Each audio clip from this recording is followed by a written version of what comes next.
So it's about mid-morning after Jem and the village elders and the people of the village and Amadi have met. He's given his clearance with the help of his shaman for Jem to go to the ruins, which they all seem really afraid of. Well, maybe we'll figure out why. This is the same ruins that she went to in her dream vision thing she got after being bitten by the spider. So who knows what awaits for her, but we're about to go find out now. She gathers her things and into the desert she goes. How are you doing? My name is Kenneth, and I'm the Lone Dice Guy. You're watching my solo 5th edition Dungeons & Dragons adventure, normally as Ming, but today as one of his companions, Jem Lovec. Jem has come home. She believes that there's a connection to the stone that her and Ming found in the burial mound way back when, and the stone she saw in her memories that Jenny was interacting with in the past. She thinks they may be the same thing, and so she's come back to these ruins hoping to look for any clues that she can find. So, that being said, let's update a bunch of stuff. There's some housekeeping stuff we have to do. So we're gonna start Jem off, and last session she was on Chaos Rank 5. I think she's gonna stay there. That last scene nothing really happened, right? So Chaos Rank 5 was where we're gonna start. Also, our new thread. Jem has several of them she's chasing. One, we have this weird wraith thing. So there's a wraith that's terrorizing the village at night, and so she's been tasked with taking care of it. We'll get to that eventually. On top of that, we also got the thread that she's going to these ruins to look for any clues. So that's what we're doing now. And of course, we've got to meet Ming in 3 months at the village at the base of the mountain where Ming lives. And so she's got to get back there. Now remember, it's already been 6 weeks since she left. It's been 6 weeks that she's been here. My bad. And plus another 2 weeks of travel. So she's got maybe like a week and a half or 2 weeks at most to be here at the village. She doesn't have a lot of time. And so she's got to get this done so she can meet Ming again. Okay. All that said, and then Jenny's out there somewhere doing her necromancer, sorcerer things. So we got to keep that back of our mind. So with that said, let's roll our D10 against chaos. Here's the scene setup. Jem is walking through the desert on her way to the ruins where she hopes to find some clues about what is going on. All right, roll against chaos. If it's 5 or less, something happens. 6 or more, we're good. 5 exactly. So that's an altered scene. It isn't odd, so that is an altered scene. So Jem is walking through the desert, and she probably senses and hears the footsteps long before the person's within eyesight. But eventually, she stops and looks back, and just over a dune, she sees a little black dot in the horizon walk and then go down into the dune. Someone's following her. And so she decides to wait. There's no reason to try and get away. Like she can run anywhere, right? So eventually, across the way, just across the next dune, she sees the figure walk over and stop whenever they see Jem waiting there. And so eventually they go down and come back up, and Jem can see it's one of the young men from the village. In fact, I'm just gonna say it's Amadi's son. And so she interacts with him and talks for a moment of why are you here? He doesn't say a thing, doesn't respond at all. And she goes, you can talk to me, it's okay. Please, why are you here? I'm more than capable of doing this on my own. And I think he responds with,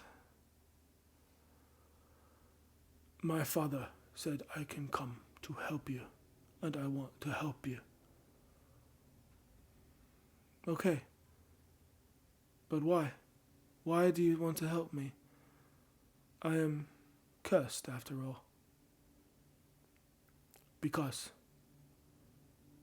I want to. It's my job to protect village. If you do something that hurts village, I will stop it, and you. Oh. Okay. Welcome aboard. Lead the way. So, he's joining him. I think basically Amadi sent his son. I think we said his name was Amado. sent Amado to, if Jem ever like triggers something like something else, he's to put an end to that and to her pretty quickly. Just some insurance, you know. Again, Amadi must take care of the village first, so he's only doing what's right. All right, I think they get to the ruins no problem. Here's my question for the fate chart: are the ruins uncovered still, or have the sands of the desert and time overtaken them? I think it's somewhat likely that most of the ruins have been covered up by sand. So yes or no? 56 is a yes. So they get there, and Jem notices that where it used to be, there are several pillars in the ground and a huge kind of like courtyard area leading to the main staircase. Instead, now the pillars of the sands have covered and mainly covered most of the pillars. But there's a narrow like walkway with in between two humps of sand, where you can see down and eventually see the hole leading into the main chamber itself. But sand has begun to spill into this area, and it's probably a matter of months, if not a year, before it's completely covered. So this may be her last chance. I think Jem is going to notice that as they get closer to the doorway, to the opening, his walk is gonna slow. He's gonna be holding his spear around like this, like he's much more on guard than he was maybe not even 10 minutes ago. She can tell he's very nervous about being here, and so she walks forward slowly to let him catch up.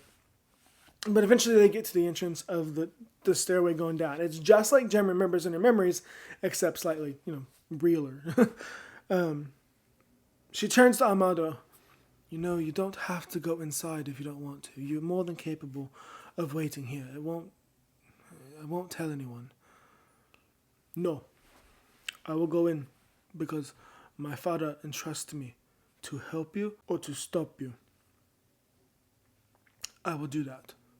I will do my duty, and you do yours. Okay, then let us continue. I think Jem's not liking the fact that she's got an escort. So when she gets inside, what does it look like? Fate chart. Does it look the same as in Jem's memories? 50-50. 60. That's a no. It does not look the same. What changed then? 75. Refuse. 71. Refuse a representative. Oh, I know what happened. So Jem walks into this dimly lit room, and so she quickly takes out one of her mini torches, grabs a dead branch tree. Maybe she grabbed one outside. Who knows? She's a ranger, right? Just moving on. Wraps the cloth, douses it in oil, and lights it on fire. And as she's walking around holding the torch up, she notices immediately that not only is there more sand in, the sand has gotten in from more than it was before. I think she also notices that many of the altars to the deities that she saw in the enclaves around the room are missing, right? In fact, in her memories, when she came here before, the room was almost immaculate, not a drop of sand in the place, and along the walls were little enclaves of where you had shrines to the many different deities of the world, and so they looked well kept and well maintained. But this time, it looks like the room has lost a bit of its luster. It's lost a bit of its shine. It's no longer being taken care of. It's no longer being upkept. And so she's looking around and seeing shrines missing, broken. Some of them are broken. The symbol has fallen off the pedestal and lays on the ground in the sand. But the one area she notices, I think, that's still perfectly clean is the area around the empty throne at the end of the room and the space behind that, where the giant stone once resided. And so she is of course drawn to that area. Alright, now the real questions of the fate chart. What clues are here to what is happening with this person, Keimer, and anything? Jem's skills. Let's see. Jem has pretty good perception, good nature knowledge. She doesn't have knowledge in religion, but you know what? She does have relatively good insight. She has good wisdom. So I'm going to roll an insight check. And so here's why I'm going to do that. I'm going to roll to look at what's happening and see if there's anything left behind that maybe she thought in her distressed state when she left before, she would have not seen it. So 10 plus chaos rank is 5. I'm going to add one more because the sand is everywhere. Like it's a different environment, right? So 16. 11 plus 6 is 17. Woo! Woo! Okay, just barely. So what does she find? 47. Travel. Interesting. And 64. Intrigue. Or no, a burden. Sorry, a burden. Travel, a burden. Travel, a burden. As she... Remember, this the in front of the altar, it's like there's sand everywhere. Sand has been pouring in. But when she moves behind the altar, the sand actually isn't there. It's almost like something is repulsing it away. And that's when she sees it. On the ground, etched into the stone. I mean, like etched deeply into the marble-like stone on the floor is a ring, a circle, a magic circle. And she recognizes it immediately. It's a circle for the spell teleport. And so she looks around and she sees it, and it's been etched into the ground so deep that it can never be removed, unless someone were to uproot the stone and put new stone in its place. So it is, and the reason it's etched in is because it's the size of the object that was used to teleport it was massive, and she remembers the stone itself. My question is, does Jem have enough knowledge to interpret? She knows the spell is teleport. Does she have enough knowledge to interpret like where it's going or maybe even reactivate it? I don't think so. So she has a +1 in Arcana, not trained in it. I think that this is a really tough roll. I think this is an 18. I think you've really got to know your stuff. And Jem just doesn't. So by the stroke of luck, does she know what this is? I don't know. +1. 14 plus 1 equals 15. Any normal day that would be enough, but she's looking at this magic circle and she just doesn't know. She can tell it's a teleport spell, but she has no idea where it's going, nor does she like what level it is. So she's at a loss for words, but she recognizes it. So she knows that the teleport spell was used to teleport Keimer, Jenny, and the stone somewhere else. Where? Who knows? And it's been etched into the stone to be a permanent fixture of the place. So that's interesting. What else does she find? Let's do another check. This time, though, I'm just going to do straight perception.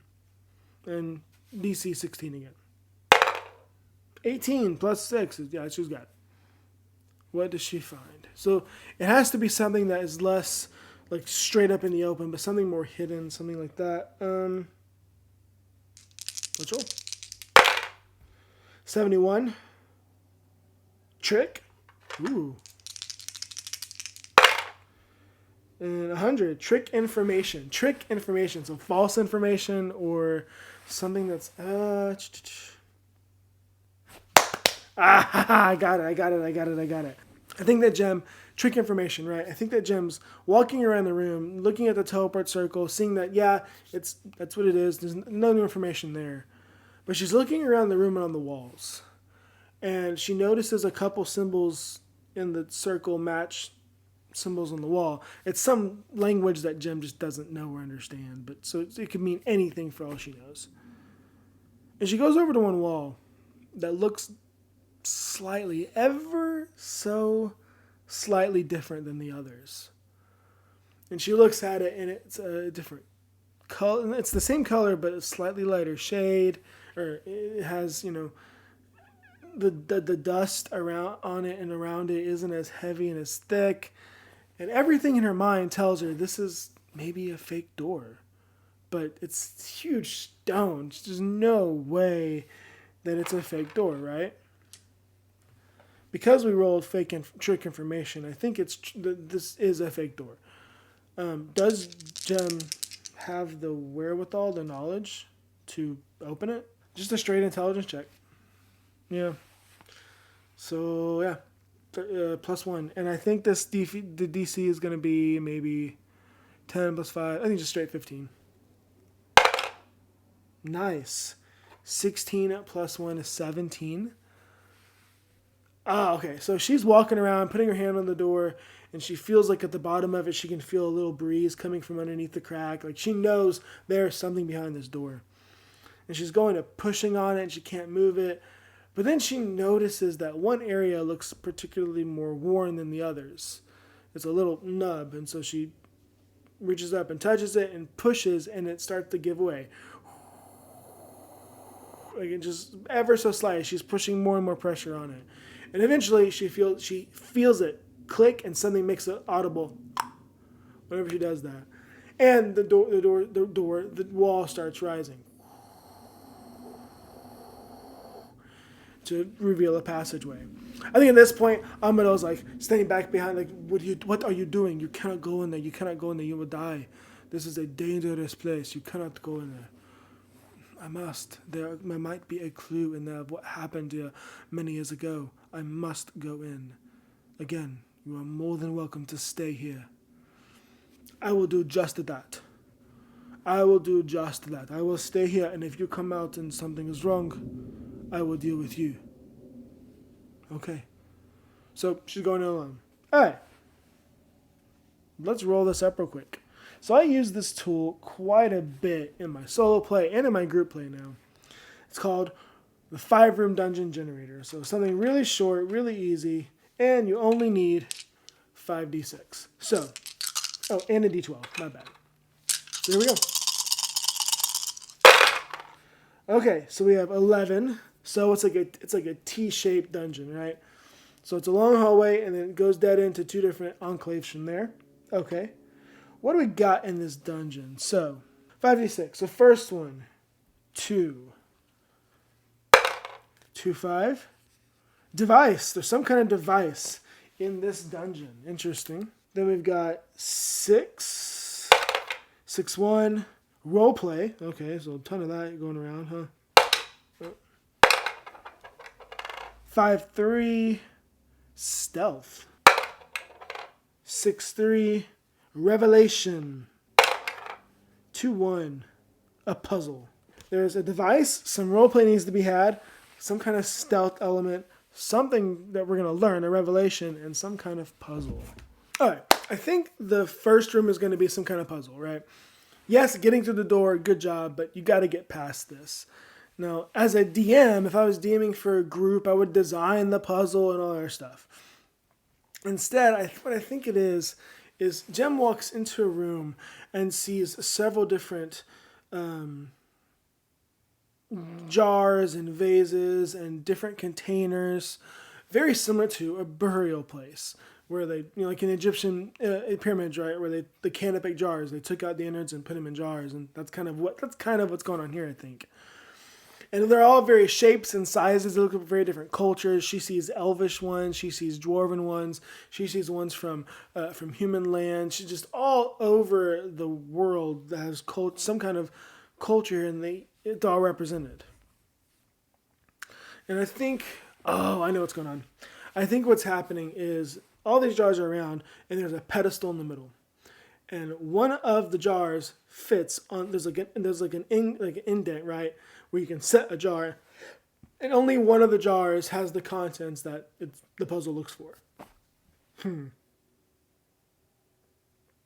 How is she going to tell which one it is? Well, I think what I'm going to have to do is Jem's going to make a nature check.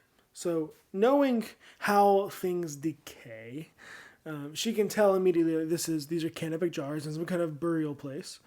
And so knowing how things decay and looking at the pedestal itself, she's thinking, okay, if it's, maybe it wants a certain weight.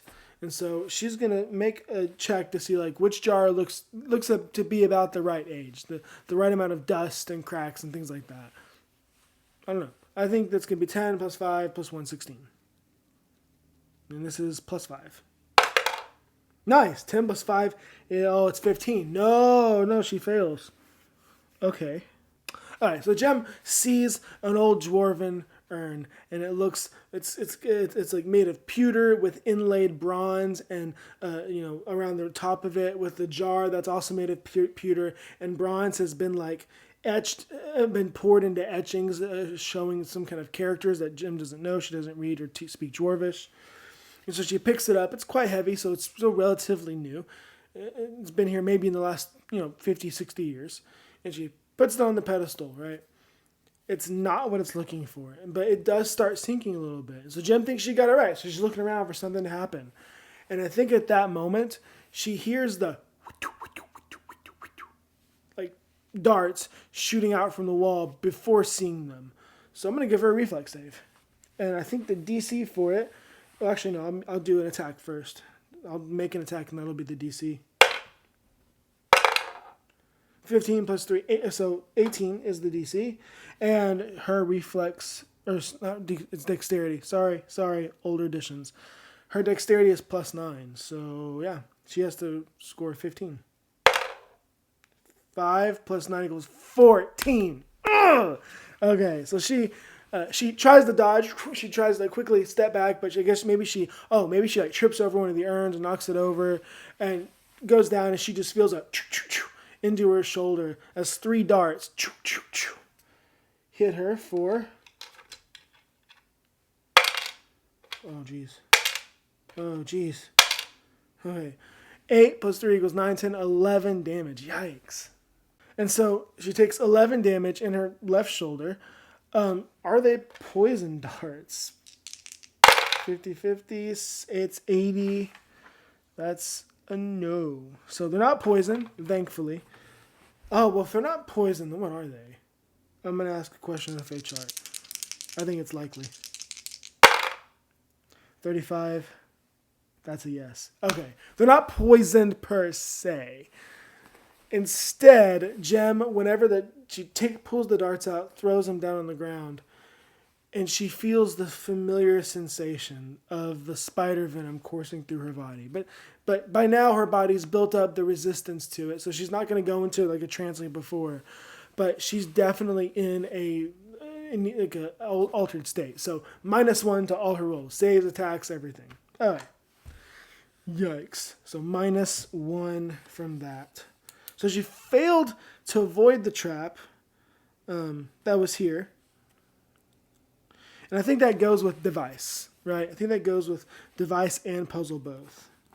So she's done that. She's failed this puzzle and failed to really figure out this device. But I think now she's going to try. She takes the urn off and puts it on the ground, and the pedestal rises up again. She's going to make another check, this time with advantage because she's got an idea of what's going on now. So same thing as before. It was 15. No, it was 16 before. That's right. So same as before. She's going to do a nature check to figure this out. Okay, much better. 17 plus 5, 22. That's what I'm talking about. So she looks around. She's kind of nursing her knee. Oh my gosh. 17 plus 5. 17 was 4 minus 1. Either way, it still works. So she's nursing her head, looking around, and she sees off in the distance a jar. Just like all the other jars. It looks maybe like made of ivory with gold inlay, like a spiral down it. It's got like an animal head on top. What animal? I bet it's got like a goat or a sheep or something on top. And she's looking around, and it's different from all the others, and that's quite small. And so she was looking for a bigger urn, but then she looks at the size of the bottom, like the circle on the bottom, and it's the perfect size for the pedestal. And so she picks it up, and it's much heavier than it looks like it should. In fact, it feels like she goes to shake it, it feels solid. So false information, that kind of idea, right? I think that's the idea of what's going to temper this whole dungeon, is the idea of false information, that some things are not quite what they seem. And so she picks it up, puts it down, and then it sinks again, and she looks around, Like double, like she's ready this time, right? And nothing happens. Except at the far end, door opens up and she can go on. So, first little challenge passed. Now we have 3 things left. Revelation, roleplay, and stealth. I think this is going to be the stealth section. I know. So I'm going to roll on this real quick. 51. Overindulge. 26. The physical. Overindulge the physical. Yes! I know exactly what this is. Overindulge the physical. She walks through the hallway and eventually comes to a large room. And on it, there are several platforms and there's a drop that goes so far down you can't even, like it's like an abyss. Can't see what down at the bottom is. And she goes, I know what I have to do here. And kind of mouthing it to herself. She sees that some of the platforms look really rickety and really hard to, like, you step on it, they're going to crumble underneath your feet. Some look solid and sturdy. She's got to make her way across. I'm going to say that this is going to take, roll a d4, 3 successful checks to get across safely. Of the 3, she has to succeed at 2. She can fail at 1 of those checks. Okay, pretty self-explanatory. Let's get started. I think this is going to be an acrobatics check, which she's really good at, +9. 10 plus 5 is chaos rank. I think that it's going to be +2, so 17. So 17 is the DC. Here we go. Nice. 16 plus 9. She passes that, no problem. So she takes a couple steps back, runs, and jumps, and jumps on a platform. So the moment she lands on a platform, it makes a loud boom, boom, boom, boom, like it echoes throughout the hall.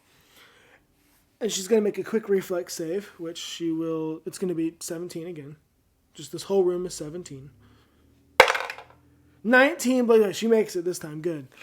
The minute she makes that, and that sound is made, she hears a, and again she takes a step back and darts into where she once stood.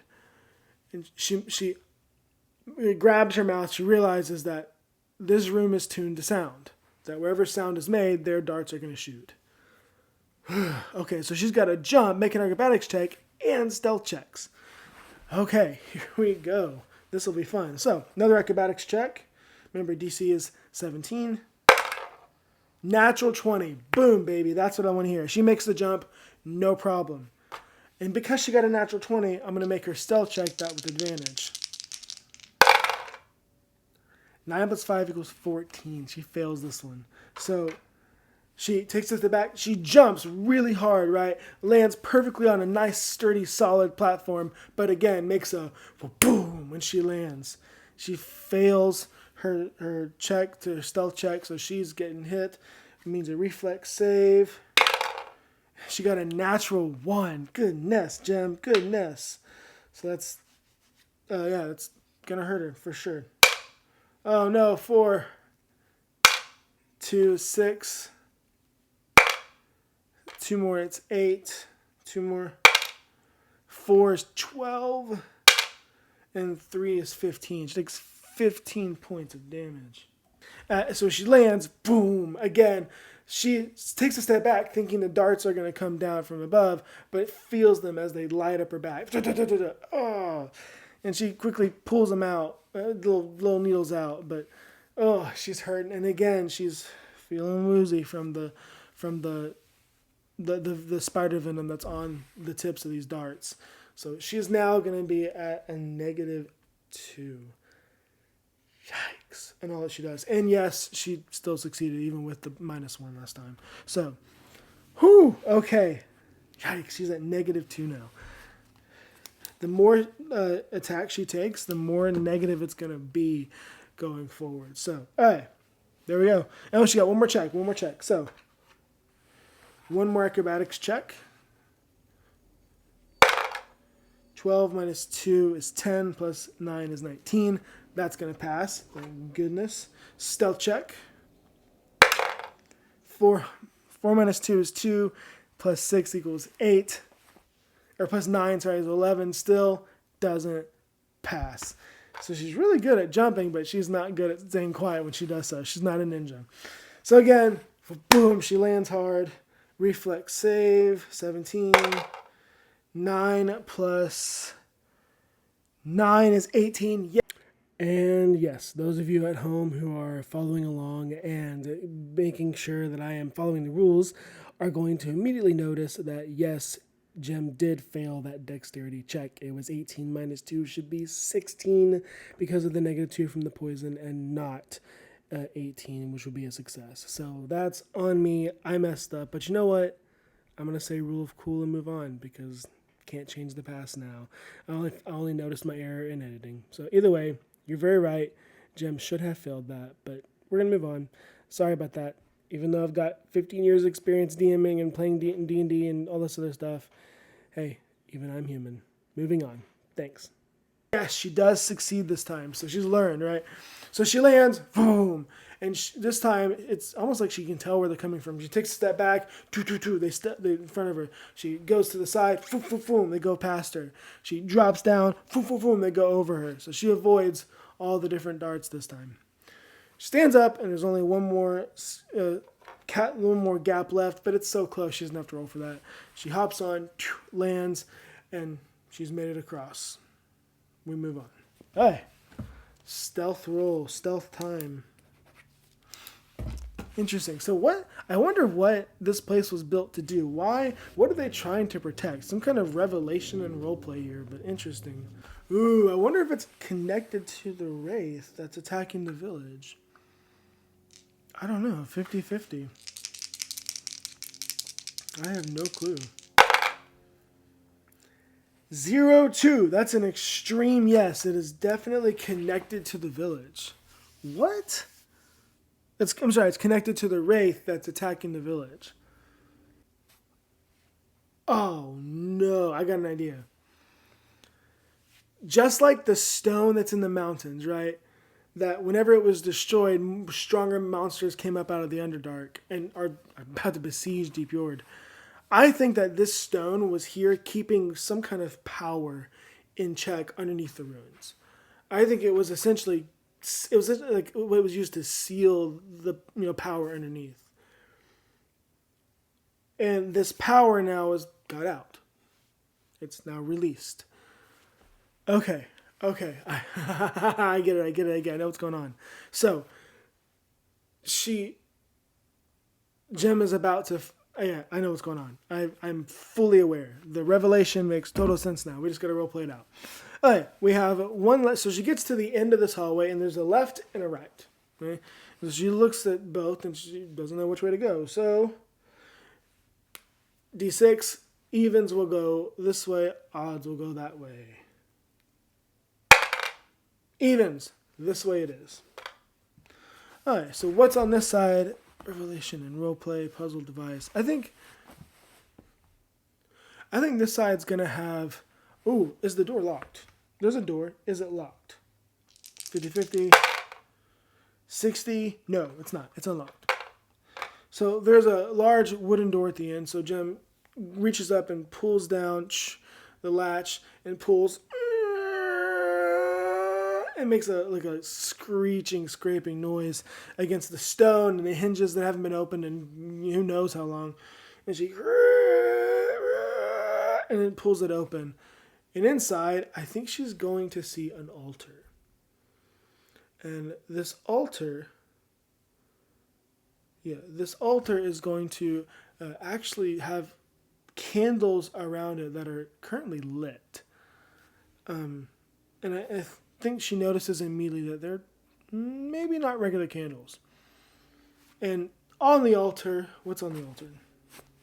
I don't know. And what's its purpose? Let's roll for that. 43. Imprison. Oh, that's perfect for this. Imprison. And 39. 39. Yeah, 39. Imprison news.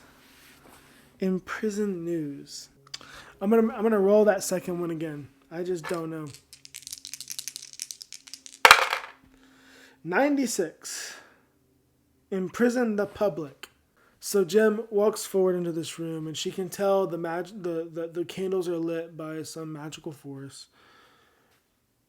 On the altar at the end of the room is a large orb, not large, like a maybe a 2 foot diameter orb, and it seems to be floating over the altar, and it seems to be somewhat.